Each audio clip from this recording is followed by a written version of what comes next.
Bom dia, é um prazer novamente estar aqui, a convite do professor Fábio, para fazer parte dessa equipe, com o Erico, o pessoal, pessoas maravilhosas, professores competentes, e poder dar uma ajuda para vocês, né, ajudar da melhor maneira possível a nossa aprovação no Enem, fazer uma boa prova, tirar uma boa nota.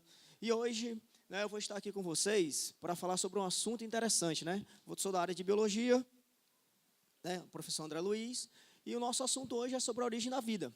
A gente vai bater uma conversa, vai bater um papo, vamos conversar aqui sobre a origem da vida, que é um assunto, pessoal, que hoje, né, hoje ele é um assunto atual.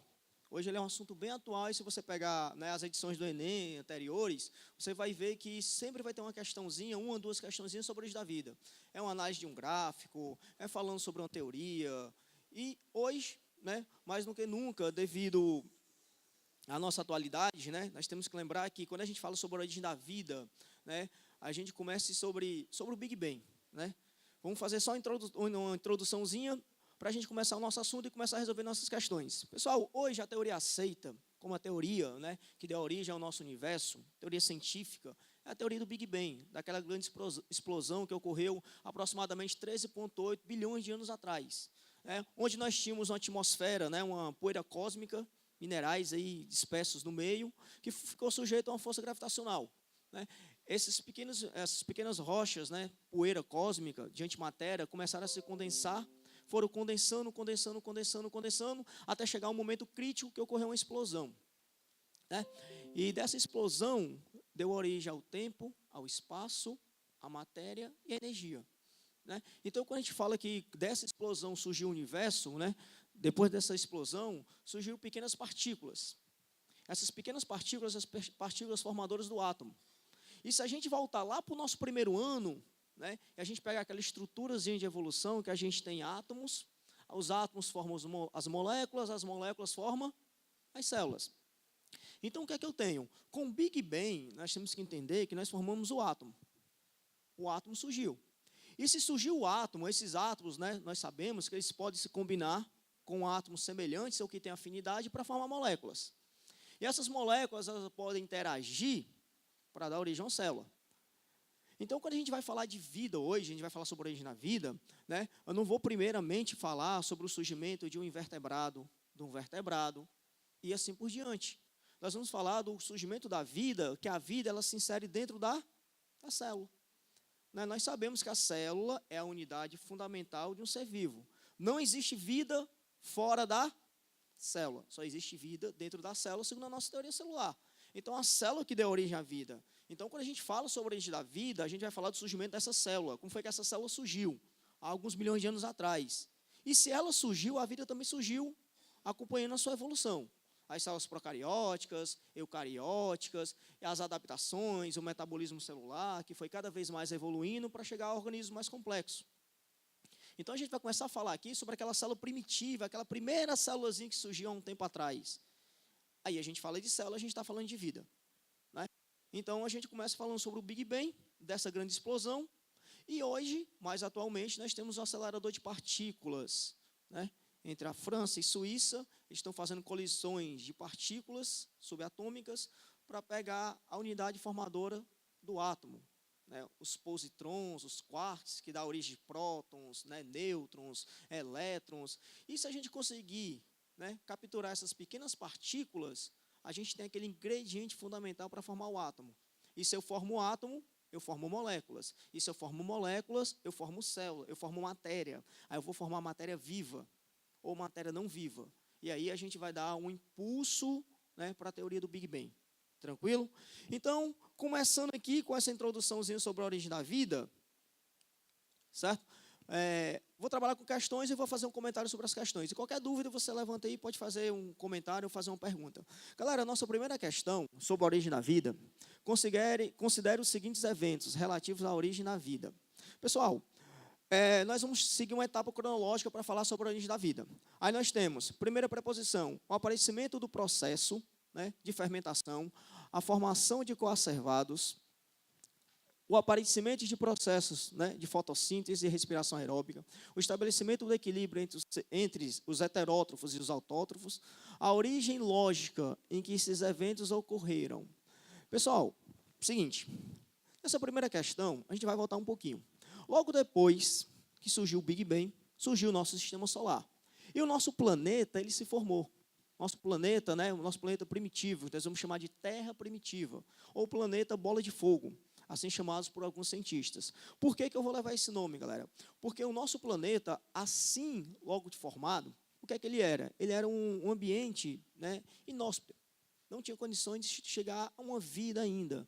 Nós podemos lembrar que nesse ambiente aí, nós tínhamos altas temperaturas, nós tínhamos descargas elétricas, nós tínhamos a ausência de oxigênio livre. Quando eu falo, professor, mas eu li ali que tinha oxigênio. Galera, tinha oxigênio, mas o oxigênio ele não estava livre na atmosfera, ele estava preso, ou então ele estava combinado com outras moléculas.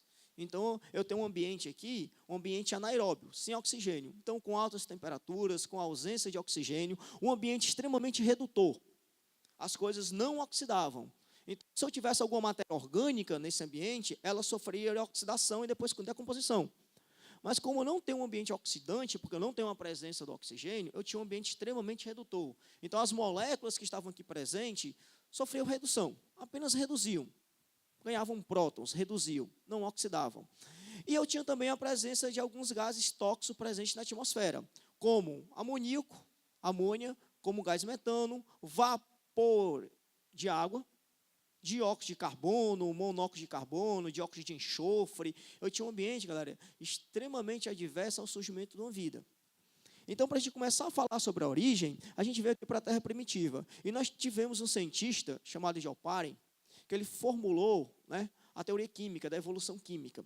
Que ele, né, veio para dizer que o primeiro sistema biológico, vamos levar a célula, uma microesfera, ele surgiu nesse ambiente.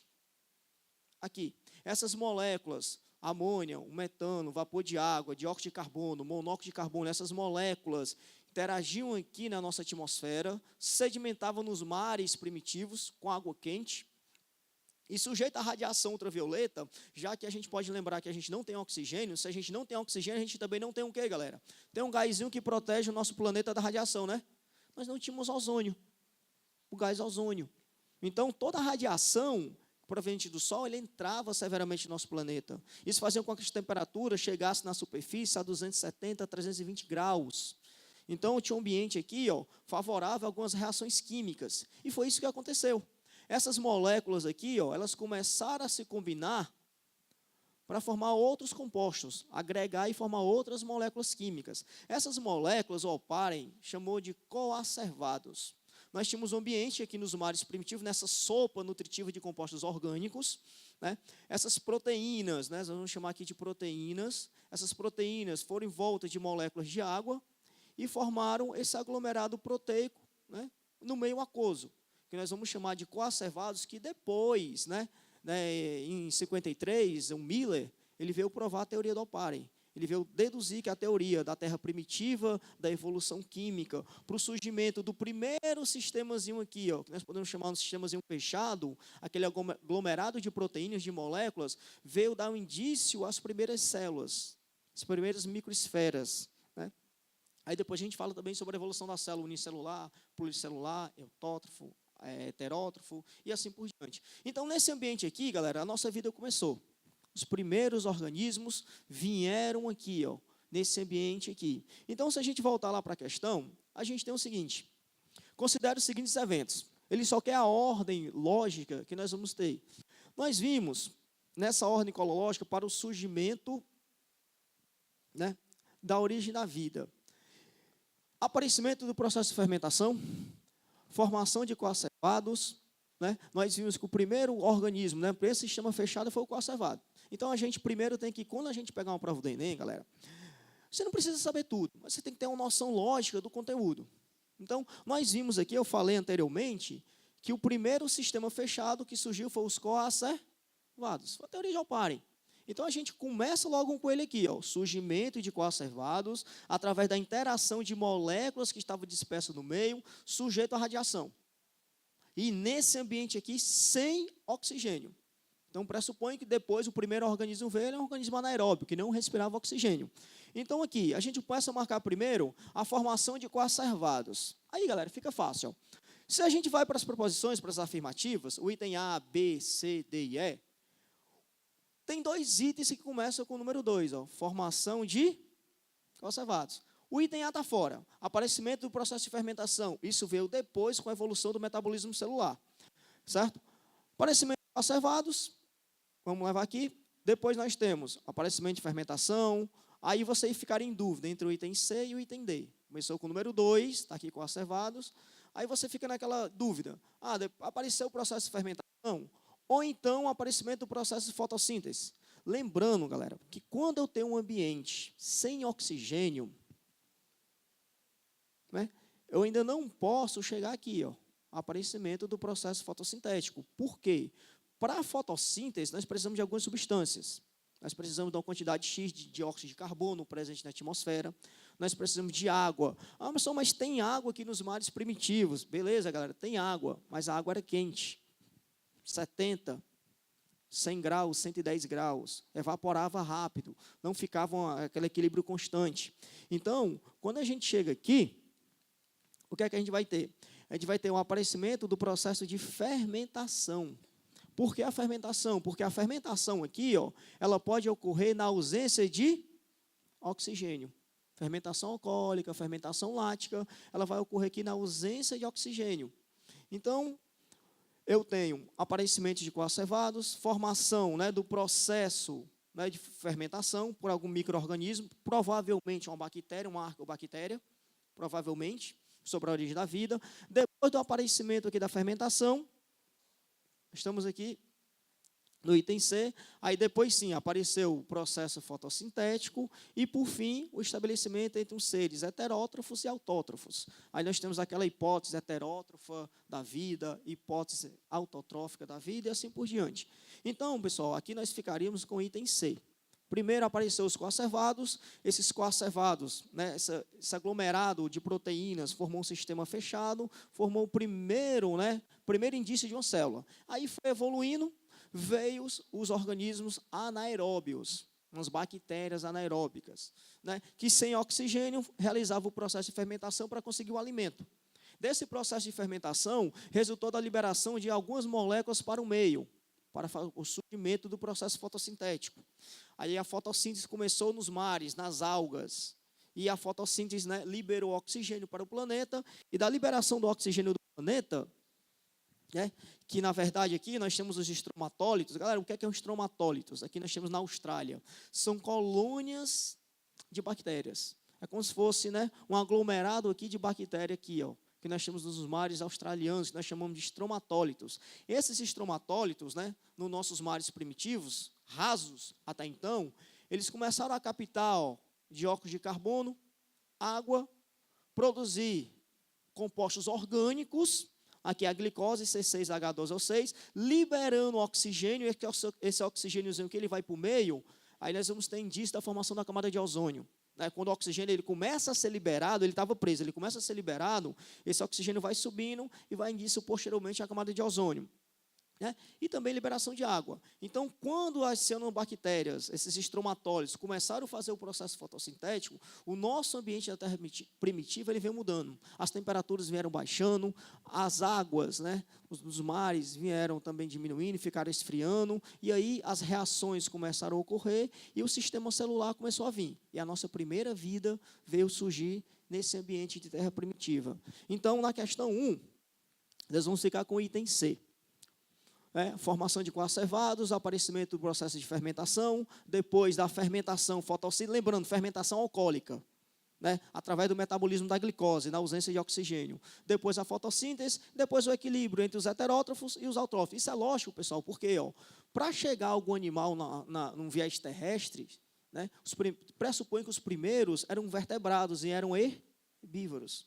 Então, primeiro as plantas tinham que ganhar um planeta, para dar um suporte alimentar para aqueles animais que pudessem vir, né, pudessem tirar do seu metabolismo. E depois vieram os carnívoros. E aí veio a evolução de peixes, né, anfíbios, répteis, aves, mamíferos, surgimento da notocorda, surgimento da coluna vertebral, a estrutura óssea, locomotora, o surgimento de alguns genes que aqui lá na genética surgiram para a formação de apêndice, formação de asas, segmentos corporais, e aí a evolução veio acompanhando tudo esse processo. E lembrando, na evolução do ser vivo, a evolução do reino vegetal acompanha.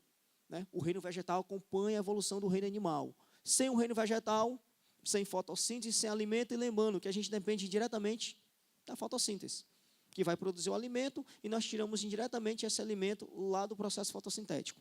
Então, a questão 1, nós vamos ficar com o item C.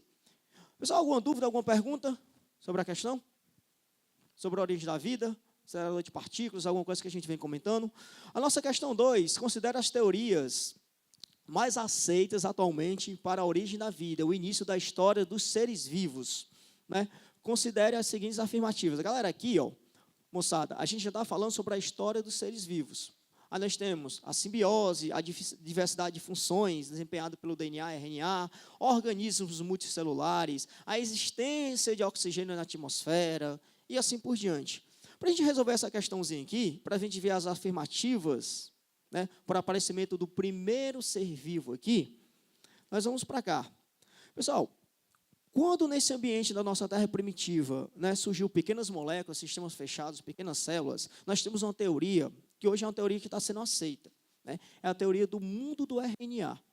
O que é o mundo do RNA? Porque acredita-se que a primeira molécula a se formar, né, no meio foi uma molécula de RNA, foi uma enzima com potencial catalítico, foi uma ribosima.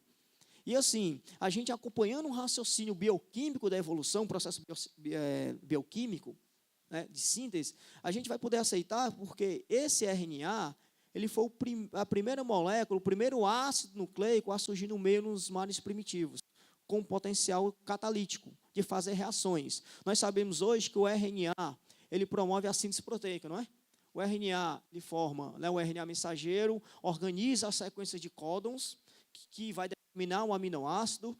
Depois, o RNA mensageiro tem um RNA transportador, que pega essa sequência de códons, leva lá para o RNA ribossômico, lá da citologia. E o RNA ribossômico, ele liga os códons, né, e faz com que os aminoácidos se liguem. Aí nós vamos ter a ligação peptídica, que é a ligação de aminoácidos. Então, por que eu aceito esse mundo do RNA, né, esse RNA primordial, com poder catalítico, chamado de uma ribosima, que é um ácido nucleico, né, com poder enzimático, realizando, ó, síntese proteica, produzindo pequenas moléculas no meio, e também codificando, ó, o DNA. Aí vale salientar que, pessoal, nós temos um DNA, por que é o RNA? Porque o RNA é uma fita simples, o nosso DNA é uma fita dupla. Mas, André, quando a gente fala lá de biologia molecular, tem uma parte, né, da evolução, no nosso sistema molecular, que o meu RNA ele é fita dupla. E meu DNA é fita simples. Lógico, nós temos essas alternâncias aí também.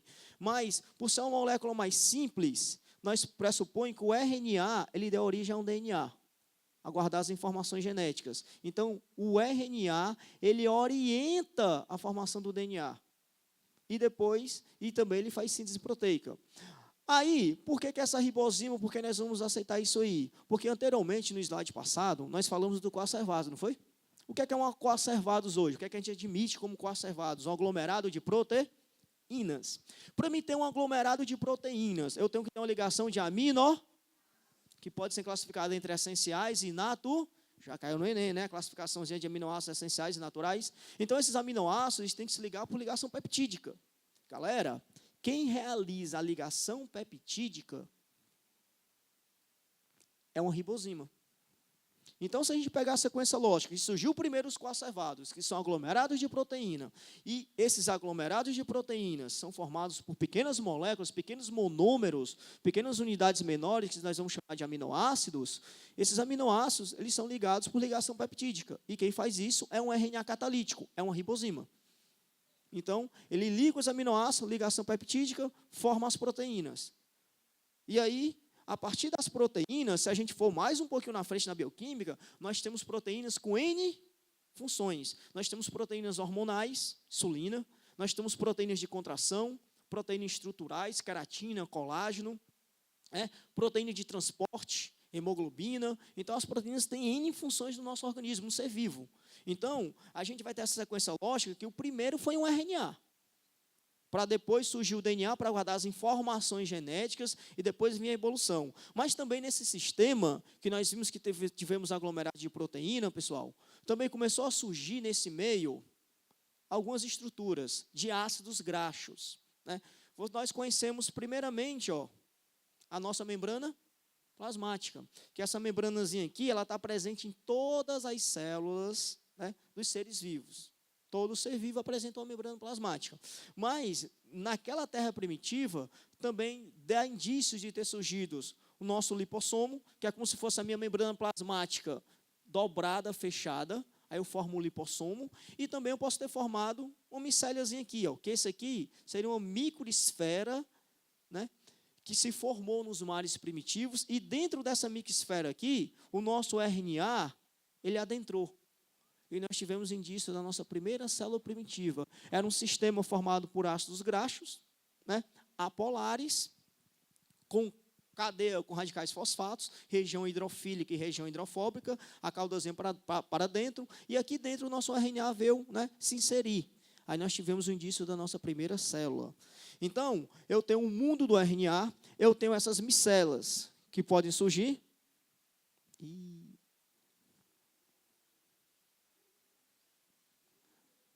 Pronto, nós temos essas micelas que vão surgir. Então, se a gente pegar essa ordem cronológica, nós podemos aceitar que primeiro surgiu uma célula primitiva, depois dessa célula primitiva, né, surgiu essa micela e o RNA entrou. E nós temos a nossa primeira célula. Então, pessoal, o primeiro ácido nucleico que veio surgir foi o RNA. Deu suporte ao DNA, e depois esse DNA, por guardar informações genéticas, né, que veio da origem das nossas células, surgiu nada mais, nada menos do que um sistema mais adequado para a evolução. Então, nós temos a membrana plasmática se fechando, limitando o que está dentro do que está fora. E nós sabemos que a nossa membrana plasmática ela é seletiva, ela seleciona o que está dentro, o que está fora, ela recebe estímulos químicos, ela tem um complexo de histocompatibilidade, ela tem N funções. Então, com o surgimento do RNA, do ácido nucleico, depois, posteriormente, surgimento do DNA, surgimento da membrana, e essa molécula entrando dentro da membrana, nós tivemos a nossa primeira célula. Então, a nossa primeira célula surgiu a partir daí. Então, qual é a opção que nós podemos marcar aí, galera? Para o surgimento do primeiro ser vivo. Primeiro, o surgimento do ácido nucleico, que é o RNA, o mundo do RNA. Depois, o DNA. Ele inseriu-se dentro de um sistema fechado. E aí, nós temos uma célula.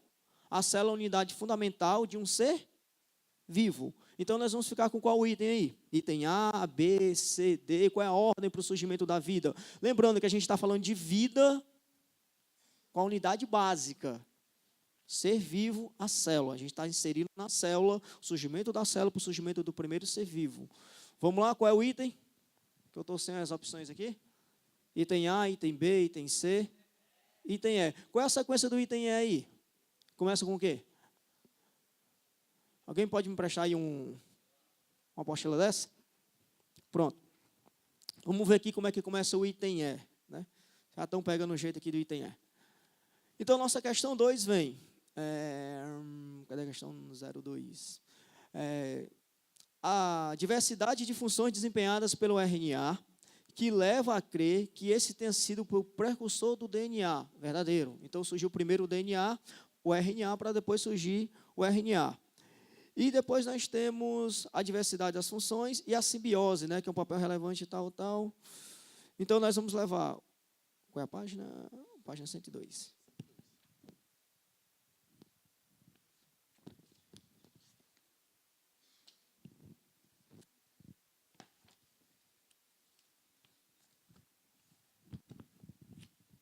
Galera, então aqui nós temos o item E. Cadê a questão, rapaz?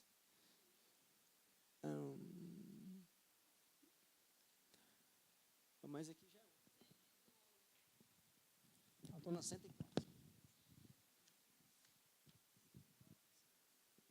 Pronto. Item 1, né? Item E. Considerando os efeitos... Nós temos somente as afirmativas 1 e 2 são verdadeiras. A simbiose teve um papel relevante na origem, né, dos eucariotes. A diversidade desempenhada pelo RNA, que leva a crer que esse tenha sido o precursor do DNA. Galera, o que é a simbiose? A simbiose é uma relação ecológica onde eu tenho dois indivíduos, né, que compartilham informações de maneira mútua sem ter prejuízo. nós temos o mutualismo e outros tipos de simbiose. Então, o aparecimento dessa simbiose, né, e o surgimento do DNA, né, eles deram indícios, né, para o surgimento dos primeiros seres vivos que possam habitar nosso planeta, e aí nós vamos falar sobre células. Então, a gente fica com o item E. O organismo multicelular, como as plantas, foram responsáveis pelo início de grande aumento da concentração de oxigênio na atmosfera. A existência de oxigênio na atmosfera terrestre foi imprescindível para o surgimento da vida. Não, né? A vida surgiu na ausência de oxigênio. Né? E os organismos multicelulares, como as plantas, foram responsáveis pelo início do grande aumento da concentração de oxigênio do planeta. Antes das plantas, pessoal, surgiram o que nos mares primitivos? Quem são os maiores produtores de oxigênio do planeta? São as algas, né? São as algas. Então, a gente pega esse raciocínio, se você não estiver atento na questãozinha do Enem, né, que você pega essas preposições, você pode até ficar um pouco, né, o organismo, as plantas são responsáveis hoje em dia as plantas produzem oxigênio, mas também são as algas. Aqui seriam as algas. A existência de oxigênio na atmosfera foi imprescindível para o surgimento da vida. Não, a gente começou na Terra primitiva sem oxigênio. Aqui são as algas. Aí nós temos o aparecimento do RNA, né, que deu origem ao DNA, e depois nós temos a simbiose, que é essa relação mutualítica entre as espécies. Então, a gente vai ficar com o item E, com certeza. Item afirmativa 1 e afirmativa 2 para a nossa questão. Pessoal, a questão 3, a questãozinha do Enem, ela traz assim, o gráfico abaixo representa a evolução da quantidade de oxigênio na atmosfera, no curso dos tempos geológicos.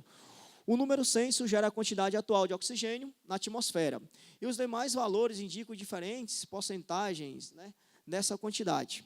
Então, o que é que a gente vai ter aqui? De acordo com o gráfico, é correto afirmar que...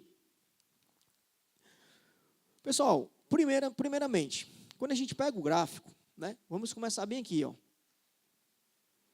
A pneumatmosfera primitiva, aparecimento da vida. Aqui nós estamos na Terra sem organismo anaeróbico. Aí o oxigênio começa a vir bem aqui, ó. Bem aqui, ó. Começo da fotossíntese nos mares, algas, né, cianobactérias. Atmosfera primitiva semelhante ao planeta Marte. Aqui eu vou dar só uma observação. Pessoal, segundo algumas pesquisas recentes, né, mostram que o planeta Marte ele é o mais parecido com o nosso planeta Terra. Né? E alguns cientistas pressupõem que a nossa Terra primitiva, né, alguns milhões de anos atrás, era semelhante ao nosso planeta Marte hoje.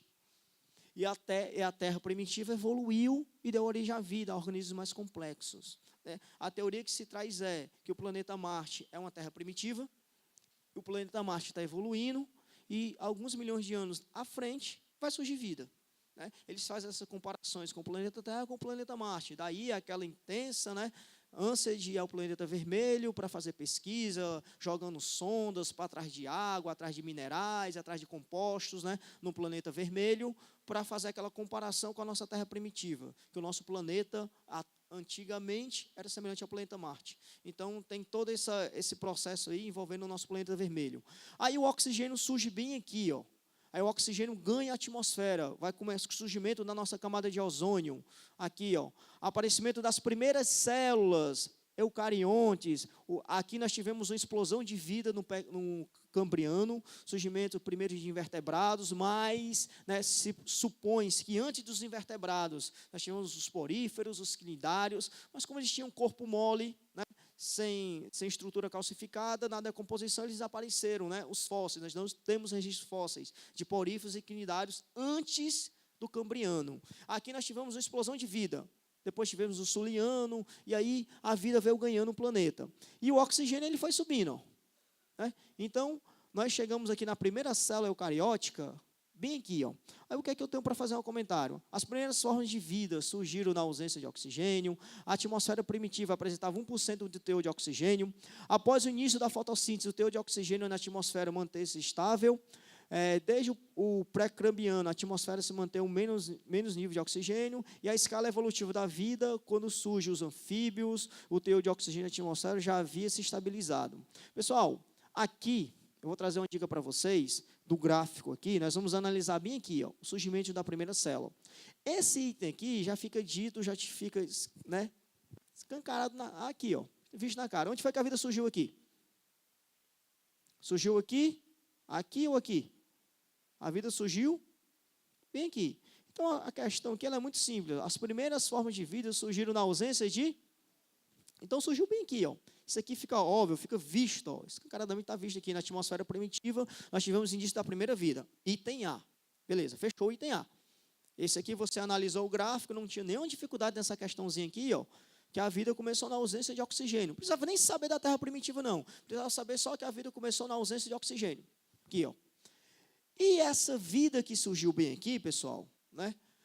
Nós temos, né, na evolução, né, na origem da vida, que era um procarionte. Esse procarionte, hoje, nós temos as arqueobactérias, né, que são organismos que estão inseridos, né, no reino Monera, que são indivíduos unicelulares, né, que caracteriza, formado por uma única célula, com a ausência de carioteca, o nosso DNA disperso no meio, e esse procarionte ancestral, anaeróbio, né, ele veio evoluindo. Primeiro, ele era anaeróbio, fazia o processo de fermentação, substâncias inorgânicas aqui, ó, oxidavam, formando subprodutos, formando energia, quimiossíntese, na ausência de oxigênio, ó, liberando dióxido de carbono, água e formando substância orgânica. Vale salientar que o principal precursor aqui dessas substâncias inorgânicas era o sulfeto de hidrogênio, e mais na frente a gente fala das fontes hidrotermais e de alguns micro-organismos que hoje nós temos nos nossos mares, que assemelham a esses procariontes. Mas o que é que eu tenho? Eu tenho uma célula procarionte que, no decorrer da evolução, né, eu já falei anteriormente que todas as células apresentam membrana plasmática. Aí o que é que acontece aqui? O que foi que aconteceu? Esse procarionte ancestral começou a sofrer um quebramento da membrana. Essa membrana externa aqui, ela começou a se quebrar e começou a adentrar dentro da minha célula. Então, os compartimentos, né, da minha membrana começaram a se fragmentar e começaram a entrar dentro da minha célula. E quando eles entraram na célula aqui, ó, eu fui formando um sistema aqui fechado, um sistema de endomembranas, que nós vamos chamar de organelas. As organelas citoplasmáticas foram né, originadas a partir da fragmentação da nossa membrana. A membrana foi se fragmentando, foi adentrando e foi formando um sistema de endomembranas fechados, que deu origem às nossas organelas. Mitocôndria, lisossomos, retículo endoplasmático e aí por diante. E também deu origem, ó, à nossa carioteca, que é aquele envoltório nuclear que vai proteger o DNA, né, o nosso ácido nucleico que veio de um RNA. Lá do mundo do RNA. Então, surgiu uma célula procarionte fermentadora. Essa célula procarionte, né, foi se fragmentando e deu origem a uma célula eucariótica, também fermentadora, também a ausência de oxigênio. Essa célula eucariótica foi se especializando, né, no seu sistema citoplasmático, na maquinaria metabólica, e veio dar origem, ó, às organelas. Aí, quando nós chegamos mais ou menos por aqui, meu povo, pessoal, nós temos uma célula eucariótica, né, anaeróbia, para o surgimento de uma célula eucariótica ancestral, aeróbia, que respirava oxigênio, que ia estar presente nos heterótrofos. E aqui nós temos em destaque, ó, essa organelazinha aqui, ó, essas duas organelas eucarióticas, porque nós temos o surgimento da mitocôndria, e nós temos o aparecimento aqui, ó, na célula vegetal, dos cloroplastos. Aí, quando a gente falou na questão anterior da simbiose, essa mitocôndriazinha aqui, ó, ela está dentro da célula animal e esse cloroplasto ele foi para dentro da célula vegetal, numa simbiose, numa relação mutualística entre essas estruturas e a célula.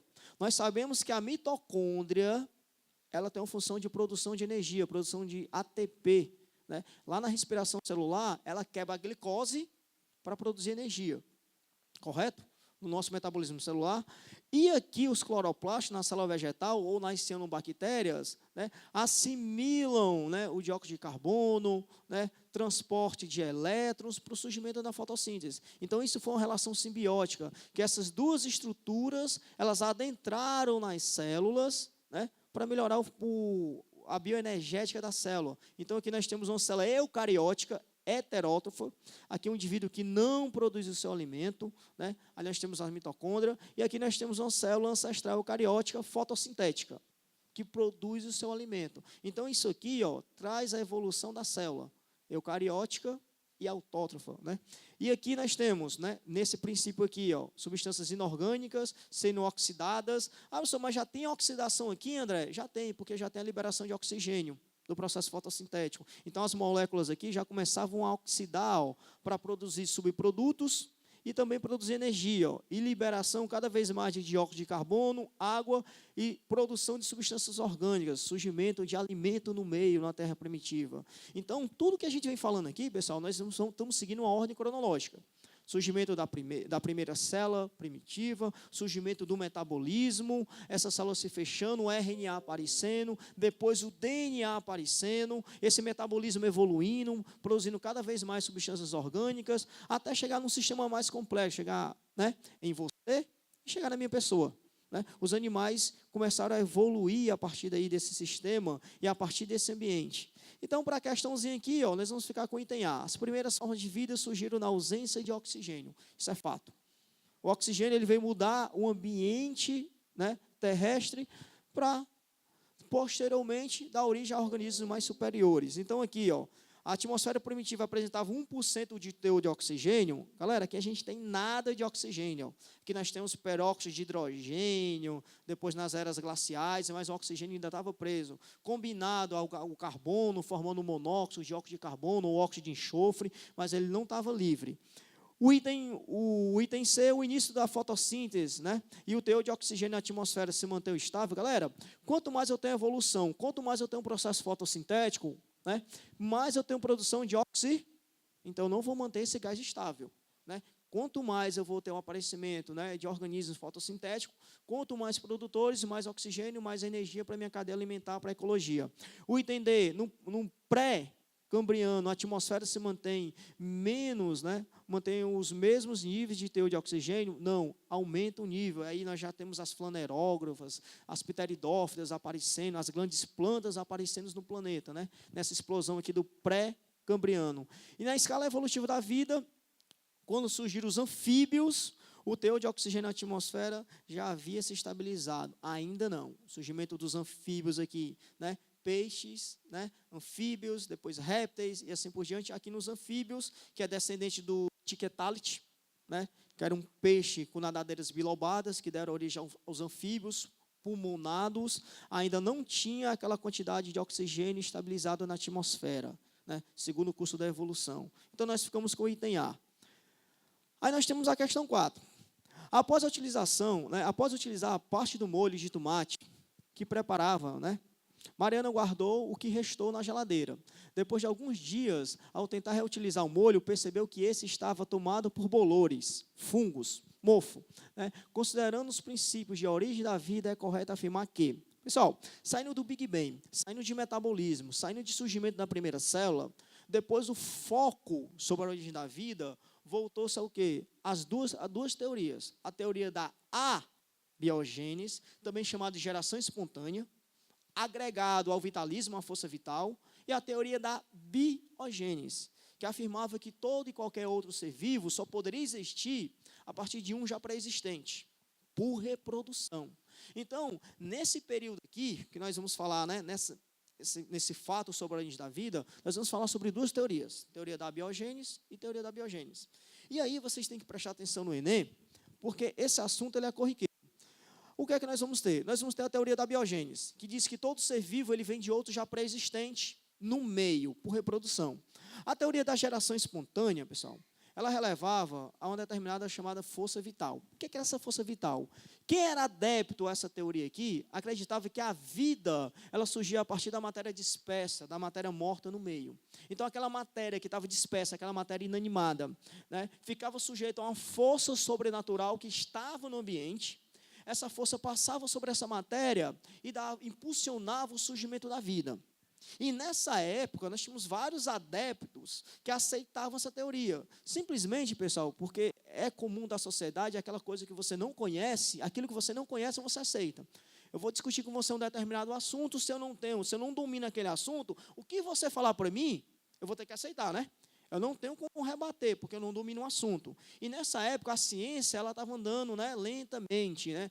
As pesquisas, né, eram feitas em mosteiros, feitas por padres. Então, o conhecimento ainda era limitado, não era para todos. Então, o conhecimento ainda estava fechado. E aqui na biogênese, eles acreditavam que a vida surgia a partir da matéria morta, inanimada e dispersa no meio. Aí, galera, surgiu várias teorias. Né? O surgimento de ratos a partir de restos de trigo, migalhas de pão, queijo, junto com a camisa suja, colocado num quarto escuro. né, se a força vital, essa força invisível, sobrenatural, passasse sobre aquele ambiente, aquela matéria orgânica em decomposição, junto com aquele resto de pano, de trapo, né, dava origem a ratos. Né, porque eles não sabiam explicar o surgimento. E diziam também, afirmavam que o surgimento de peixes, de animais aquáticos na lagoa, vinham do lodo do fundo da lagoa. Que as cobras, né, que estavam no meio, vinham de cabelos das mulheres. Quando as mulheres penteavam o cabelo caía ao chão, né, aquele cabelo poderia dar origem a uma cobra. Então as mulheres penteavam o cabelo na época e tocavam fogo no cabelo, para evitar que aquele cabelo desse origem às cobras. Então eles não aceitavam, eles não tinham noção, né, do científica, como as espécies vinham surgindo no meio. Então eles pegavam, né, fatos absurdos, né, para jogar na sociedade, dizer, ó, a vida veio a partir da matéria morta, da matéria dispersa. Aí o que foi que aconteceu? Teve um rapaz chamado de Red, Francesco Red. Ele não aceitava, ele não levava a teoria da geração espontânea. Ele não queria acreditar que a vida nasceu da matéria morta. Para ele, a vida vinha de outro ser vivo. Então, o que foi que ele fez? Qual foi a experiência dele? Ele, para debater, para derrubar a teoria da geração espontânea, ele pegou frascos, vidros, colocou, né, carne dentro, peixe, né, e carne vermelha, e alguns frascos ele tampou com gás e outros frascos ele deixou aberto. Galera, mas não foi um, dois, não. Foram vários. Ele pegou vários frascos, colocou carne dentro, fechou, tampou com a gás e deixou exposto ao meio, né, e ficou observando. O que foi que ele veio observar? Que aqueles frascos que estavam fechados, as moscas, né, a carne começava a entrar em putrefação, né, liberando a putrescina, né, aquele odor forte, né, do organismo em decomposição. Então, as moscas eram atraídas pelos odores, só que nos frascos que estavam fechados, as moscas não entravam. Já nos frascos que estavam abertos, as moscas entravam, depositavam os seus ovos e depois saíam. Então, ele viu que nesses frascos abertos, as moscas, né, os insetos entravam, saíam livremente, e aqui a entrada era restrita. O que foi que ele chegou a concluir? Que as larvas que começavam a surgir dentro do frasco, vinham a partir dos ovos deixados por as moscas ou por alguns insetos em cima da carne em decomposição. Por quê? Porque aqui apareceu larva. Esse aqui que estava fechado, a matéria orgânica entrou em decomposição, mas não teve o surgimento de larvas. Então ele veio deduzir que a vida que estava aqui veio de um organismo pré-existente. Não veio pela matéria inanimada e dispersa no meio. Galera, quando o Red pegou essa teoria, né, essa experiência, e levou para o mundo científico, a teoria da geração espontânea, né, ficou abalada. Né? Não pode, a vida vem da matéria bruta, dispersa no meio. A vida não vem de outra vida. Então o Red veio, deu aquela cutucada na geração espontânea. Ele teria derrubado a geração espontânea. Ele não derrubou porque, tempos depois, né, um comerciante de lentes, ele pegou um tubo oco, jogou 2 lentes dentro de um tubo e fez o que nós vamos chamar do nosso primeiro microscópio. E esse rapaz, conhecido como Leeuwenhoek, ele pegou, né, uma cortiçazinha, uma cascazinha de árvore, né, com um pouco de água, e foi visualizar essa cortiçazinha com essas gotículas de água, com suposto microscópio que ele havia feito. E ele visualizou que dentro dessa cortiçazinha, junto com um pouco de água, tinham vários micro-organismos se movimentando naquela gotícula de água em várias direções e em vários sentidos. Ele não soube explicar como aqueles micróbios, aqueles micro-organismos estavam naquelas gotinhas de água, naquela cortiça. Ele chamou esses pequenos animais de animálculos e ele pegou e fez uma descoberta. Isso aqui eu descobri, né, lá na minha propriedade. Caminhando, eu peguei uma cortiçazinha com as gotículas de água e fui analisar com esse materialzinho que eu fiz, com esse microscópio aqui monocular que eu fiz. Me explica o surgimento desses micro-organismos nessa cortiça. Galera, simplesmente, a gente não soube explicar. Os cientistas da época não sabiam explicar o surgimento daqueles micro-organismos que eram invisíveis ao olho nu e só poderiam ser vistos com a lente de aumento. Eles não poderiam aceitar que aqueles seres vivos, eles se reproduziam, porque eles não haviam estruturas reprodutoras. E aí a gente vai lembrar que nós não tínhamos ainda um conhecimento, né, da reprodução assexuada. Que, na verdade, quando o Leeuwenhoek, esse comerciante de lentes, que não era nem cientista, era o comerciante de lentes, descobriu esses micro-organismos, que hoje nós podemos chamar que são bactérias, são protozoários que se reproduzem de forma assexuada, nós não tivemos uma explicação aqui. Nós não tivemos uma contrapartida. Então, essa experiênciazinha aqui, do Red, foi por água abaixo. Mas se a gente considerar que a primeira experiência plausível que derruba a geração espontânea, a Biogênese, foi a experiência de quem? Mas só que nos livros, nós temos quem? O Pasteur, né? Que foi ele que derrubou a teoria da geração espontânea. Mas só que ele aqui, ele começou a incomodar a teoria da geração espontânea. O Leeuwenhoek, ele sustentou, mas ficou alguns adeptos à geração espontânea, alguns adeptos, né, à biogênese. Aí outros pesquisadores começaram a tomar partido. O Niederhan, que era adepto à geração espontânea, ele foi e fez uma experiênciazinha para provar que a teoria que ele acreditava, que ele defendia, era verdadeira. O que foi que o Reed fez? Ele pegou caldo nutritivo, né, colocou dentro de um frasco, de um balão, colocou o caldo e deixou esse caldo exposto ao meio. Galera, exposto aqui ao meio, nós sabemos que nós temos micro-organismos aqui no meio. Fungos, bactérias, né, e outros micro-organismos. Esses frascos, né, que ficaram abertos, os micro-organismos que estavam no ar entraram no frasco, o caldo tem nutrientes, eles reproduziam dentro do frasco, e o Needham pegou um pouquinho, a líquida desse caldo e analisou, naquele aparelhozinho que o Leeuwenhoek tinha feito. Visualizou que esse caldo estava contaminado e estava cheio de micro-organismos. Então, o organismo, né, o caldo estava contaminado, e aqui eu tinha vida. Ele pegou esse caldo, cheio de vida, e aqueceu, levou ao fogo. Quando ele aqueceu, esses micro-organismos, esse foi o processo de esterilização, né, através do calor. Então, ele foi aquecendo, fez um aquecimento por 30, 40 minutos, aqueceu, o caldo entrou em ebulição, e os micro-organismos morreram. Ele pegou esse caldo, tampou, com a rolhazinha aqui, supostamente o caldo estava estéril, né, mas estava quente. Os micro-organismos aqui, eles haviam sido esterilizados. Mas antes dele fechar, ele pegou uma amostra do caldo e foi analisar. E viu que o caldo estava isento de micro-organismos. Não tinham mais, ele tinha eliminado todos. E fechou. E afirmou, vamos esperar um tempo aqui, quando esse caldo esfriar, daqui a um tempo, a força vital vai passar dentro desse frasco, e vai dar origem à vida. A vida vai voltar dentro do frasco, com a força vital. Galera, foi o que aconteceu. Eles esperaram um período de tempo. Depois de um certo período, quando eles foram analisar o caldo de novo, o caldo já estava todo contaminado. E os micro-organismos que estavam no começo voltaram. Então, ele veio trazer, né, uma confirmação sobre a geração espontânea. Mas só que aqui, galera, a experiênciazinha dele aqui tem uma falha. Que quando ele foi fechar o frasco, né, deixar o frasco isento do meio, ele colocou uma rolhazinha aqui, que essa rolha aí nós sabemos, que, tipo aquela de vinho, que ela é porosa. Então, mesmo o caldo aqui estando estéril, como essa rolhazinha aqui ela é porosa, os micro-organismos que estavam no ar passaram pelos poros, a rolhazinha aqui, e contaminaram o caldo. Mas, na época, ele não visualizou isso. Para ele, só de botar uma tampa, fechou ali, o frasco estava isento do meio. O Spallanzani, que era adepto à geração espontânea, rebateu essa experiência aqui no Needham, dizendo que o que ele tinha feito errado, ele tinha fervido por pouco tempo, por isso que os micro-organismos tinham voltado no caldo. O Spallanzani, pessoal, fez a mesma coisa, ele pegou o frasco, colocou caldo de carne, o caldo estava contaminado, ele tirou uma amostra, visualizou, depois devolveu, aqueceu. Só que o Spallanzani, né, diferentemente do Needham, ele não fez uma fervura de 30, 40 minutos. Ele fez uma fervura de 1 hora, ou mais de 1 hora. Ele esterilizou, mas ele foi um pouco mais inteligente. Ao invés de colocar uma rolha, o Spallanzani pegou vela, derreteu e fechou o gargalo. E quando ele pegou a vela, derreteu e tampou o gargalo, ele deixou esse que estava estéril e isento do meio.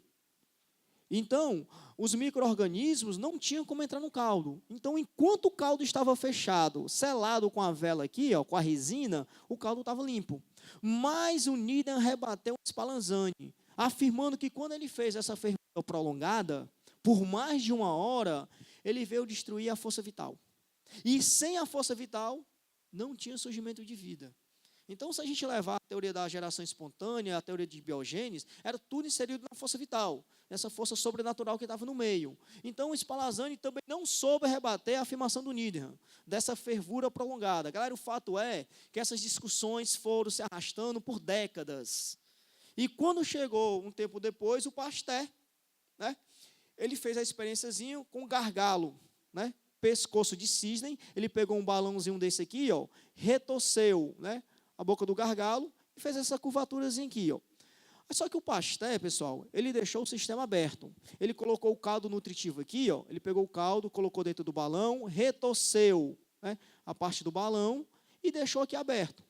E o caldo aqui, ó. Isso aqui, os micro-organismos estavam no meio. Eles entravam, contaminavam o caldo, só que o Pasteur ele foi um pouquinho inteligente. Ele deixou o caldo, ó, em constante aquecimento. Então, o caldo contaminava, ele fervia, esterilizava. Ele pegava essa parte superior aqui, ó, do frasco, retirava, né, pegava uma amostra do caldo e analisava. O caldo estava limpo. Mas quando ele abre, os micro-organismos contaminam. Mas eu estou aquecendo. Então, nesse processo de aquecimento, de fervura, refervura, abre o gargalo, abre o frasco, os micro-organismos entram, depois esteriliza, depois o caldo fica estéril. E nesse processo todo aqui, o Pasteur, tempo depois, ele veio derrubar a teoria da geração espontânea, a teoria da biogênese. Então, quando a gente fala de teoria da origem da vida por primeiro ser vivo, ou ele veio por geração espontânea, né, ou ele veio por organismo pré-existente, que essa aqui, o Darwin, apoiava a teoria da biogênese. Quando o Darwin, né, propôs a teoria da evolução, que o organismo mais simples evolui pelo mais complexo, sujeito a mudanças ambientais, a fatores ambientais, e também a constância de genes que passa dos pais para os filhos, ele veio dar uma força à teoria da biogênese. Então, pessoal, nessa questãozinha aqui, sobre biogênese e abiogênese, é o surgimento de bolores no molho de tomate, a matéria inanimada, ilustrado o princípio da geração espontânea. Segundo o princípio de biogênese, o bolor havia crescido no molho devido à sua contaminação anterior por fungos presentes no ambiente. O princípio da geração espontânea sustenta que os organismos vivos surgem de organismos mortos da mesma espécie. Caso não houvesse o surgimento de bolores no molho, né, de tomate, o princípio da biogênese estaria refutado. E os princípios de biogênese e geração espontânea não explicam o surgimento de bolores em alimentos. Pessoal, dessas afirmativas, nós vamos ficar com qual? Item B, o segundo princípio de biogênese, que é que o organismo vem de outro pré-existente por reprodução, o bolor havia crescido no molho devido à sua contaminação anterior por fungos presentes no ambiente, fungos anemófilos, que estão dispersos no meio, né, que cria mofo, cria bolores, né, em ambientes fechados, em ambientes úmidos, que pode trazer crise de rinite, né, e aí por diante, asma, bronquite, né, fúngica. Então, o ambiente tem que estar limpo, tem que estar sempre esterilizado para ficar livre dos bolores. Então, aqui a questão 4, nós vamos ficar com o item B, o princípio da biogênese. Então, pessoal, só fazendo a recapitulação, a gente vem do Big Bang, o Big Bang cai na Terra primitiva. Dentro da Terra primitiva, nós temos o surgimento das primeiras moléculas, daquelas microesferas, o surgimento de um ácido nucleico, o RNA catalítico, para dar origem ao DNA. E esse DNA, né, ele vai evoluindo aí, junto com as nossas células. Aí surge a primeira célula eucariótica, né, procariótica, anaeróbia, procariótica, né, fermentadora. Aí depois surge o núcleo, surge a carioteca. Aí depois surge a célula eucariótica, a célula que sai da respiração sem a ausência de oxigênio para a presença de oxigênio, o oxigênio ganha um planeta, surge a camada de ozônio, a vida vai evoluindo nos mares, depois ganha a Terra. E o sistema fechado vai evoluindo, né, com as afirmativas, com as experiências de Needham, né, do Spallanzani, do Pasteur, do Alparen, do Miller e assim por diante. Então, a questão 4, nós vamos ficar com o item B, né, sobre a biogênese. A nossa questão 5, ela vai trazer assim, galera, a definição de vida é motivo de muitos debates, segundo a biologia, né, que é a ciência que estuda a vida. Aí, galera, fica meio difícil a gente definir, né, vida, né? Sabemos que a biologia é a ciência que vai estudar a vida, mas definir vida, a gente não tem como definir uma vida em uma palavra. Nós temos como caracterizar a vida, que é respiração, crescimento, reprodução e assim por diante, né? O início da vida da Terra se deu Pessoal, o início, ó, preste atenção, ó, o início da vida na Terra. A primeira afirmativa vai trazer assim, ó, o Big Bang que deu origem ao universo e, consequentemente, deu origem à vida. Beleza. Né? O surgimento, né, dos níveis de oxigênio na atmosfera, o que permitiu a proliferação de seres aeróbios. O surgimento de coacervados, nos quais as soluções aquosas são capazes de criar membranas isoladas e matéria orgânica no meio. O surgimento da bicamada, que envolve as moléculas com capacidade de autoduplicação, e o resfriamento da atmosfera. Se você não está bem a par do conteúdo de origem da vida, você tem várias afirmações aqui que você pode se confundir. E o Enem vai fazer isso, vai colocar as afirmações, preposições próximas, para que você possa confundir. Então, quando a gente fala sobre a origem da vida, pessoal, nós vamos ficar aqui, ó. O Big Bang deu origem ao universo e, consequentemente, à vida. Deu origem ao sistema solar. Né? Aí você vai tirar. O aumento dos níveis de oxigênio na atmosfera permitiu a proliferação de seres aeróbios. Né? Só que o surgimento, se a gente voltar um pouquinho, a primeira vida surgiu na ausência de oxigênio. Né? Então, o oxigênio, galera, ele foi um princípio evolutivo, que na ausência de oxigênio, eu tinha organismos anaeróbios. Quando o oxigênio surgiu, eu tinha organismos anaeróbios, mas o oxigênio começou a ganhar, né, a nossa atmosfera. E esses organismos que não respiravam tiveram que se adaptar à presença do oxigênio. Aí nós tivemos a nossa primeira seleção natural do planeta. Quem conseguiu assimilar esse gás novo na atmosfera e fazer respiração aeróbia, conseguiu evoluir. Né? Uma grande parte de micro-organismos e organismos presentes não conseguiram assimilar esse gás e foram eliminados. Poucos conseguiram assimilar e permaneceram. Aí nós temos o metabolismo aeróbico e anaeróbio. E o item C, o surgimento de coacervados. Né? Nós vimos que são aglomerados de proteínas, né, envolto de um meio aquoso. Mas o surgimento da bicamada, que envolveu as moléculas com capacidade de autoduplicação e metabolismo. Galera, essas moléculas com capacidade de autoduplicação, quem é? Qual foi o primeiro ácido nucleico que surgiu no planeta? RNA, que deu origem ao DNA. Galera, então trazendo as questões na ordem cronológica, a gente falou do DNA. Então aqui, ó, capacidade de autoduplicação. O RNA pode se autoduplicar, beleza? E depois deu origem ao DNA também com duplicação e o metabolismo. Presença de oxigênio, ausência de oxigênio, o aparecimento que a gente falou, né, no slide passado das mitocôndrias, né, que realizam o metabolismo celular e assim por diante. Então a gente fica aqui com o item D, ó. Mas, só para fazer um comentário, a nossa bicamada fosfolipídica, galera, que ela surgiu nos mares primitivos, e meio a porque as moléculas que estavam dispersas no meio de ácidos graxos, né, nós temos uma bicamada seletiva, que ela seleciona o que deve entrar e o que deve sair da minha célula. Ela é uma bicamada limitante, que ela limita o que está dentro do que está fora. Então, ela vai circundar aquele meio e isolar aquelas moléculas que estão dentro do que estão fora. Ela vai ser limitante. Nós vimos, né, no slide anterior que nós tivemos dobramentos internos. Esse dobramento, né, começou a dar origem às organelas. Né? A minha membrana começou a se fragmentar e adentrar na minha célula e começou a surgir aqueles dobramentos internos. Aí começou a surgir a organela, surgiu o citoplasma, né? E surgiu também a carioteca. Né? O citoplasma é aquele meio que fica entre a membrana e a carioteca. Aquele espaço todo nós chamamos de citoplasma, onde as organelas ficam inseridas para fazer o metabolismo celular. E a nossa membrana, pessoal, fosfolipídica, ela é interessante por quê? Porque nós temos glicoproteínas, né, que fazem o reconhecimento celular. Nós temos glicolipídios, que fazem o reconhecimento de célula a célula e do meio, e também recebe, né, estímulos químicos, e também identifica células cancerosas no meio, né, células que se multiplicam um pouco rápido. Nós temos carboidratos, oligosacarídeos, e quando eu junto essas glicoproteínas com carboidratos, com glicolipídio, com tudo isso aqui, nós vamos formar um complexo chamado de glicocálice, que é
apolares. Se os lipídios são apolares, quem é que vai ser favorecido aqui no transporte? São moléculas semelhante dissolve semelhante. Então, se eu tenho um caráter aqui de um ácido graxo apolar, aqui no transporte dessa membrana, as moléculas apolares, alguns íons, vão passar mais facilmente na minha membrana. Outras moléculas vão precisar de transporte, proteínas carregadoras para jogar essas moléculas, como a glicose, né, tem uma permeasezinha que joga a glicose para dentro. E o surgimento dessa bicamada deu origem ao surgimento da primeira célula.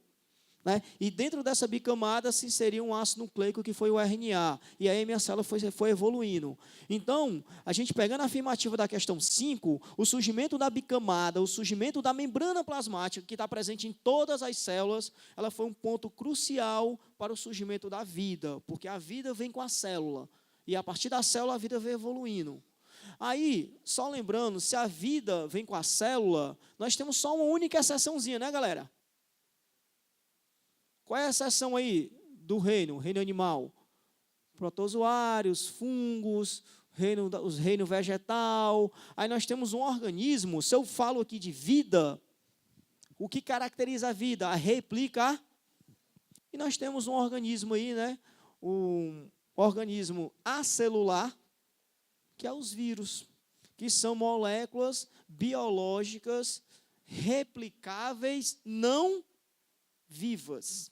Então, se a gente levar uma questão viral, os vírus eles não são considerados seres vivos, porque eles não têm a presença da célula. Aí, galera, já vai ser outra história para outro assunto. Mas, lembrando, os vírus têm característica do ser vivo, que é replicação. E se você voltar um pouquinho na bioquímica viral, os vírus têm aquele capsídeo, aquela capa proteica, que é formada de quê? Proteínas. E as proteínas estão dentro do ser vivo. Então, você tem que prestar atenção, quando a gente fala de vida, o surgimento da vida na origem, que os vírus são organismos replicáveis não vivos. Eles não são considerados seres vivos, porque eles não têm célula. E a célula é a unidade básica da vida. Mas ele tem características de um ser vivo. Eles fazem replicação, lógico. Eles precisam do hospedeiro, mas também, bioquimicamente, o capsídeo, as estruturas virais, né, tem proteínas. E os vírus também têm ácido nucleico, né? DNA e RNA, que também é uma característica de autorreplicação da vida. Então, aqui, o surgimento dessa bicamada, né, foi o que iniciou a vida no planeta Terra. Né? Se estivesse falando sobre o surgimento do universo, levaria aqui o Big Bang. Né? Mas o surgimento da vida, como a gente falou, de biogênese e na abiogênese. Galera, questão 6. Vamos falar sobre evolução, né, levando aí a origem da vida. Como Darwin, além de postular que os organismos vivos evoluíam pela ação da seleção natural, pessoal, a seleção natural do Darwin, ela vai remeter o quê? Que a contribuição diferencial genética dos pais para a prole vai favorecer uma maior adaptação dessa prole em relação ao meio. Então, quem determina a seleção natural é um meio. Mas a contribuição genética, o nosso genoma, né, que já tinha surgido o DNA, ele contribui de forma efetiva para esse surgimento, para essa evolução. Aí, o que é que nós vamos ter aí? Considerou a possibilidade que as primeiras formas de vida terem surgido em algum lago, né, no nosso planeta. Existem outras teorias, né, que tentam explicar como a vida surgiu. E uma delas é a panspermia. Sustenta que, pessoal, segundo essa teoria, hoje, né, que a NASA trouxe aí, né, devido à coleta de alguns materiais, né, de alguns meteoros, né, que entraram na nossa Terra, que foram coletados, essa teoria aqui, ela leva que o primeiro ser vivo do nosso planeta, ele é de origem extraterrestre. Quando o nosso planeta surgiu, lá na nossa Terra primitiva, alguns milhões de anos atrás, o nosso planeta, pessoal, ficou por 20 milhões de anos sendo bombardeado por meteoros, asteroides. Né? O planeta assim formado, a rotação, o eixo de rotação do nosso planeta era muito acelerado, o dia durava 6 horas, né? Então nosso planeta girava rápido, a força gravitária do nosso planeta começavam a atrair essas rochas que eram o restício do Big Bang, que entravam no nosso planeta e se chocavam com o nosso planeta, e veio deformando a face do nosso planeta. E além de trazer a água para o planeta, segundo essa teoria aqui da panspermia, né, eles também trouxeram vida. Dentro desses meteoros, desses asteroides, nós tínhamos moléculas orgânicas, né, que hoje pressupõe que eram aminoácidos, e os aminoácidos formaram os coacervados, que eram um aglomerado de proteína. Essas proteínas estão presentes na membrana plasmática, o surgimento de ácidos graxos. Então, se a gente pega aquela ordem cronológica, vai tudo se encaixando. Então, essas moléculas orgânicas, esses aminoácidos, esses monômeros proteicos, vieram nesses meteoros. E também, protegido no interior desses meteoros, vieram formas de vida, micróbios, micro-organismos, como as arqueobactérias, né? Então, eles se chocavam com o nosso solo, formavam aquelas depressões e deu origem aos oceanos. Hoje, nós sabemos, pessoal, que nós temos umas fontes chamadas de hidrotermais. Lá a menos 40 graus.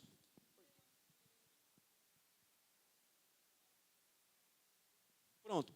Galera, segundo essa teoria aqui, antes do surgimento desse aglomerado de proteínas, que veio dar origem à membrana plasmática, a primeira célula, segundo essa teoriazinha aqui, as bactérias anaeróbias já existiam. Porque quando a nossa Terra primitiva foi formada e teve esse bombardeamento, essas bactérias vieram dentro desses meteoros. Então, quando eles se chocaram com o nosso solo, essas bactérias saíram de dentro das rochas e ganharam o planeta, ganharam os mares. Né? Por que essa teoria hoje é aceita? Porque nessas fontes hidrotermais aqui, pessoal, né, segundo uma pesquisa da NASA, nós temos aqui uma água sendo liberada para o oceano. Lembrando que a temperatura está menos 40 graus aí, mas essa água quente está vindo lá de baixo e está formando uma chaminé no fundo do oceano.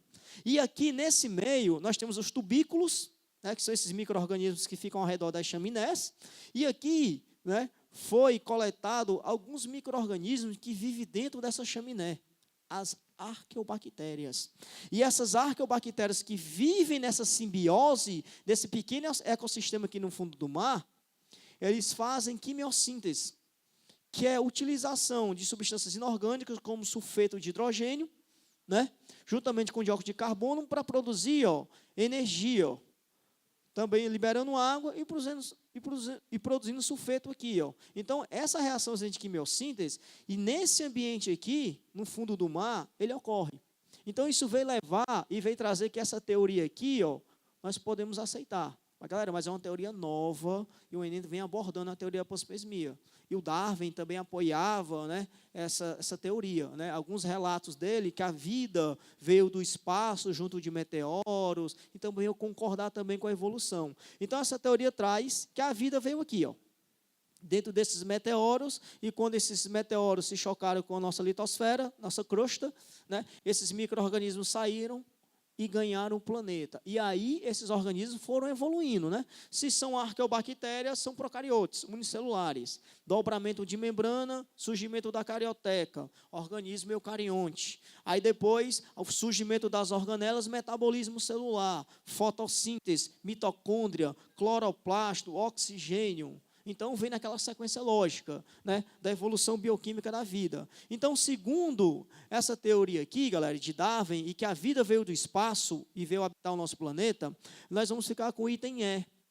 A vida que se originou fora do planeta Terra, tendo sido trazida por meteoros, cometas, ou até então pela poeira espacial, restício do Big Bang. Então, esses micro-organismos, essas formas de vida simples, mas que conseguem se adaptar a um ambiente sem oxigênio com altas temperaturas, e vieram povoar o nosso planeta. Pessoal, eu vim colocando as questões aqui, naquela sequência lógica. De todos os fatos que a gente vem comentando aqui, ele está trazendo uma sequência lógica, né, de surgimento da vida, de Big Bang. Se você vier pensando, a gente está vendo aquele raciocínio lógico. E você vai aceitar todos os comentários que eu estou fazendo aqui. Cientificamente foram provados. Mas o Big Bang ainda não, André, o Big Bang ainda não, mas com o acelerador de partículas subatômicas, já a gente chega nessas partículas formadoras do átomo, que vai ser um ingrediente para formar o átomo, para formar moléculas, para formar a nossa célula. E chegando célula, chegou a vida. Então, a gente está trazendo aquela sequência lógica. Então, a questão 6, vamos ficar com o item E, que a vida veio de fora do planeta e adentrou junto com esses meteoros. Então, a panspermia, fontes hidrotermais. Galera, a questão 7, né, que é a questãozinha da origem da vida também, que nós comentamos, que ele colocou dentro desse ambiente substâncias, né, que sofreram decomposição e demonstrou que as larvas, né, da carne em decomposição formavam ovos e a transformação na carne era resultado de experiência, que fortalece a teoria da origem da vida.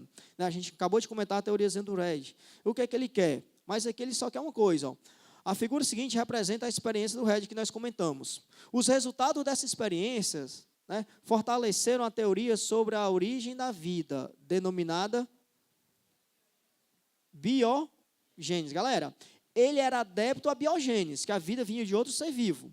Ele tentou derrubar a teoria da geração espontânea. Nós vimos que ele é defensor da vida pré-existente. Então, aí o item é, ele tentou derrubar a teoria da geração espontânea. Né? Essa hipótese heterótrofa e autótrofa vem com Alpare e vem com Miller depois. Então, a questão 7, né, a gente fica com o item E, aqui, falando do Red que a gente comentou na questão passada. A nossa questão 8, galera, que é do Miller, no início da década de 50, aproximadamente em 53, né, ele tomando conhecimento da evolução química de Alpare, o que foi que o Miller tentou fazer? Ele tentou reproduzir toda aquela atmosfera, todo aquele ambiente da Terra primitiva em laboratório. Então, o que é que nós vamos ter aqui na questão? Ele montou um experimento hoje, né, que deu suporte à hipótese de origem da vida no planeta Terra, expondo que a mistura de gases prováveis na atmosfera primitiva e descargas elétricas, analisou durante o seu experimento a concentração de determinada substância dentro do sistema. O gráfico a seguir mostra a relação entre algumas dessas substâncias. Galera, o que foi que o Miller fez em 53? Né? A partir desses dados, Miller pôde concluir que, cara, ele pegou, né, em laboratório, lembrando que era um físico e um químico, não tinha nenhum biólogo. Né? O que foi que ocorreu? Ele pegou, ele recriou esse aparelho, essa vidraria aqui em laboratório, né? E pegou e veio remontar a nossa atmosfera primitiva. Dentro desse tubo de ensaio, esse aparelho, ele colocou gás, metano, amônia, vapor de água e hidrogênio. O hidrogênio é o elemento mais antigo, né, que foi o primeiro que surgiu pós o Big Bang. Ele pegou esses gases, colocou dentro do tubo, né, de ensaio. Aqui ele colocou água e colocou essa água aqui para aquecer. Né? Então, tinha água em forma de vapor. E aqui, uma mangueirazinha para quando essa água fosse evaporar, uma parte do oxigênio saísse, para ficar um ambiente estéril ao vácuo. Então, ele veio deduzir o quê? Que quando ele pegou essa mistura de gases que estavam presentes na atmosfera, né, sujeito a vapor de água, o eletrodozinho aqui, e descargas elétricas, que ele colocou o eletrodo, esse vapor de água vinha, entrava em contato com o eletrodo, formava uma descarga elétrica, e esses gases que estavam aqui presentes, galera, com essa descarga elétrica, esses gases começavam a se quebrar. As moléculas, as ligações químicas, aquela energia de ligação química, do metano, da amônia, de água, de hidrogênio, as ligações começam a ser quebradas. Eu vou começar a quebrar minhas moléculas. Né? E quando eu começo a quebrar essas moléculas, eu vou formando átomos. E o que foi que o Miller comprovou? Que quando eu peguei essa mistura de gases, aqueci, coloquei uma descarga elétrica e quebrei as ligações químicas, os átomos se separavam e depois se combinavam novamente. Eles se separavam, depois eles se combinavam. E ele viu com o passar do tempo que na parede do tubo começou a aparecer algumas manchas à parede do tubo. Essas manchas, né, que depois, quando ele desligou o aparelho, né, pegou uma espátulazinha, raspou e foi analisar as manchas que estavam na parede do tubo, ele fez uma análise, ele veio comprovar que esses gases, sujeitos a esse ambiente de alta temperatura, descargas elétricas e vapor de água, poderiam formar aminoácidos. Então, o que o Alpare chamou lá atrás de coacervados, né, que eram aglomerados de proteínas, né, o Miller veio provar que naquele ambiente, aquelas moléculas formavam aminoácidos e os aminoácidos formavam proteínas. Então, o Miller veio provar a teoria da evolução química, que a vida evoluiu desses gases presentes na atmosfera. E aí o surgimento da célula e o surgimento dos organismos. Pessoal, o que nós também temos que levar ao Miller, né, que o Enem também cobra, é a hipótese heterótrofa da vida. Como a gente falou anteriormente no slide, a gente vem comentando, né, que o primeiro ser vivo surgiu, né, o metabolismo ele começou a surgir pela fermentação alcoólica. Então, quando a primeira célula, aquela bactéria anaeróbia, que não respirava oxigênio, ficou ao meio, ela tem que se alimentar. Então, ela já tem que ter um alimento pronto no meio. Então, nós temos, né, segundo Miller, a primeira forma de vida que veio habitar o nosso planeta, ele era heterótrofo. Ele não produzia o seu alimento, galera, porque é simples, ó. Um organismo heterótrofo, ele é mais simples do que um organismo autótrofo. Se você comparar o metabolismo fotossintético, né, com o ciclo de Calvin, né, com todo o aparato metabólico do meu processo fotossintético, com um organismo heterótrofo, com um metabolismo, né, heterótrofo, que mantém a temperatura corporal e as reações químicas através do alimento, a oxidação e a quebra das células, você vai ver que um organismo heterótrofo ele é mais simples. Então, como o ambiente da Terra primitiva ele não favorecia o surgimento de um organismo mais complexo, então veio se admitir que era um organismo simples que já pegava o alimento pronto no meio. Aí, galera, você vai ter que concordar comigo, moçada, porque eu já tinha moléculas orgânicas nos mares, eu tinha carbono e hidrogênio. Então, se eu já tenho um carbono e hidrogênio aqui no meio, eu posso formar carboidrato, não posso? Galera, o carboidrato, a glicose, é formado por carbono, hidrogênio e oxigênio. Galera, eu tenho glicose, eu tenho compostos orgânicos no meio. Essa glicose sofre oxidação, na ausência de oxigênio, vou formar ácido pirúvico e vou formar ácido lático, fermentação alcoólica. Fermentação foi o primeiro processo metabólico que surgiu na ausência de oxigênio. Isso aí a gente falando das questões anteriores e veio comprovar aqui, que é um organismo simples, né, que veio fazer isso aqui. Então, o Miller ele veio comprovar a teoria da evolução química do Oparin. Então, se a gente voltar aqui para a questão, a partir desses dados, Miller pôde concluir que a célula pode ser recriada atualmente a partir de compostos inorgânicos. Pessoal, a gente está falando de recriação de célula? Não, né? Ele veio aqui, a produção de moléculas orgânicas presentes no meio. Então, a célula pode ser recriada atualmente a partir de compostos inorgânicos. Galera, quando a gente fala de célula, a gente tem compostos orgânicos, tem proteínas, tem ácidos graxos, tem a membrana plasmática, tem compostos orgânicos. Aqui, substâncias inorgânicas. A primeira célula era procariota, beleza, semelhante às bactérias atuais. Galera, se você comparar uma arqueobactéria com a bactéria verdadeira, você vai ter diferenças metabólicas nas subunidades de RNA, no metabolismo. Então, as bactérias atuais, né, elas não são semelhantes àquelas bactérias primitivas. Nós vamos ter a maquinaria metabólica um pouquinho diferenciada. Então, o item A e o item B está fora. A formação de compostos orgânicos depende da transformação da amônia. Os primeiros seres vivos eram heterótrofos e a atmosfera primitiva não havia oxigênio. Pessoal, ele te deu um gráfico. Ele te deu um gráfico? Ele te deu toda a informação, eu te dei toda a teoria, mas ele te deu um gráfico.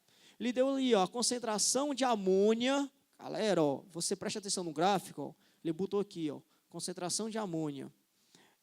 Aminoácidos. Amônia. Concentração de aminoácidos em unidade atribuída em relação à concentração de amônia. Galera, o que tu deve afirmar desse gráfico? Se você tem aqui, logo aqui no topo do gráfico aqui, você tem a amônia aqui. E você vai ver que essa amônia vem decrescendo. À medida que a amônia vem decrescendo, que é um composto nitrogenado, o que é que vem aumentando aqui de síntese?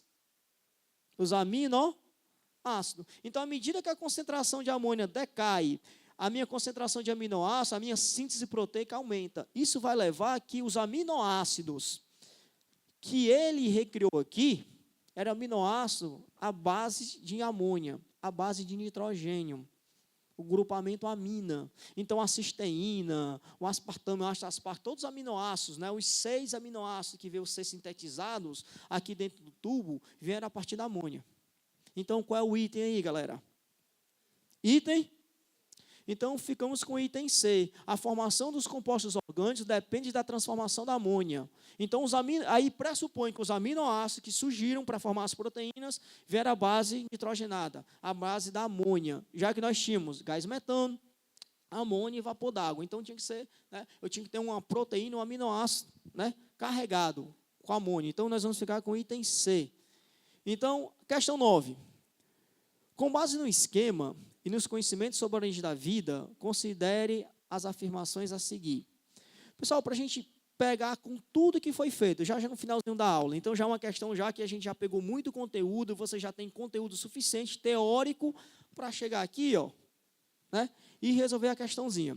O esquema representa a origem abiótica da vida, em conformidade à teoria de Alparen. Então, sobre a origem da vida, considerando as afirmações a seguir, o esquema representa a origem abiótica da vida, em conformidade às teorias de Alparen e Haldane. Os organismos primitivos, micro-organismos, foram precedidos em nosso planeta por longo da evolução de compostos químicos. Os organismos mais complexos, que portam um DNA, né, e muitas informações dos organismos que antecederam a Terra. As moléculas de proteínas e de ácido nucleico dos organismos atuais e estruturas distintas e adequadas apresentam os organismos primitivos. Estão corretas apenas as afirmativas. Qual item?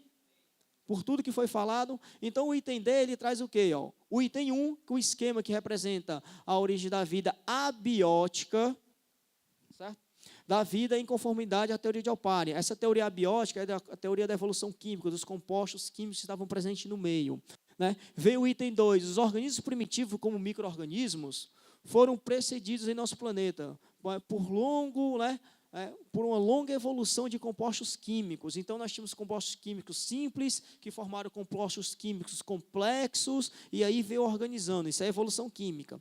E nós temos o item 3, que é o organismo mais complexo que veio do DNA, que veio antes do RNA, em muitas informações, os organismos que antecederam a Terra. Então, primeiro veio o RNA, depois veio o DNA. Então, a questão 9 fica o item D. E, para finalizar, galera, a questão 10, que essa questão 10 é a nossa questão 3 lá do exercício de casa, ele só quer o quê? Quando o Alparen testou a evolução química, ele só quer a ordem cronológica, as sequências de fato para o surgimento da vida no planeta. Então, por tudo que foi explanado, por tudo que nós comentamos hoje na aula, qual é a lógica do surgimento da vida? O primeiro ser vivo, ele é heterótrofo ou autótrofo? O primeiro ser vivo, ele era heterótrofo, ele não produzia um alimento, ele estava no ambiente sem oxigênio anóxico. Então, aqui, ó, o item D e o item E está fora. Aí tu tem o item A, o item B e o item C. Depois desse organismo heterótrofo anaeróbio, né, surgiu o organismo autótrofo, que produziu o seu alimento. Então, segundo a evolução, surgiu o processo de fotossíntese, aquele organismo capaz de produzir o seu alimento. Né? E aí, já a presença de oxigênio, e depois vem um heterótrofo aeróbio. Então, peguei de um heterótrofo anaeróbio para um heterótrofo aeróbio. E no meio, o autótrofo, o fotossintético. Então, a evolução do nosso metabolismo. Então, essa questão 10, para fechar, nós vamos ficar com o item A. Pessoal, então, nós viemos do Big Bang.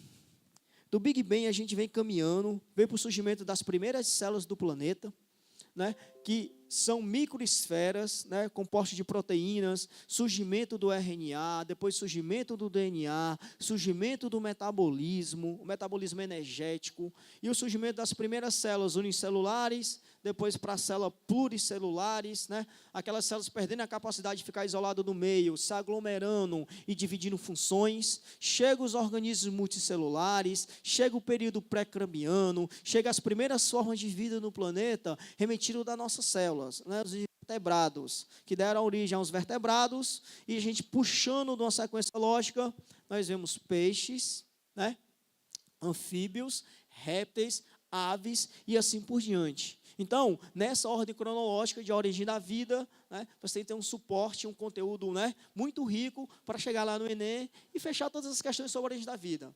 Espero que nossos próximos encontros a gente fale sobre evolução, fale sobre genética, fale sobre biodiversidade, fale sobre biotecnologia, fisiologia, né, que são assuntos que caem de maneira corriqueira no Enem. Pessoal, muito obrigado pela presença, tá bom? Qualquer dúvida, estou ali para tirar uma dúvida. Tranquilo?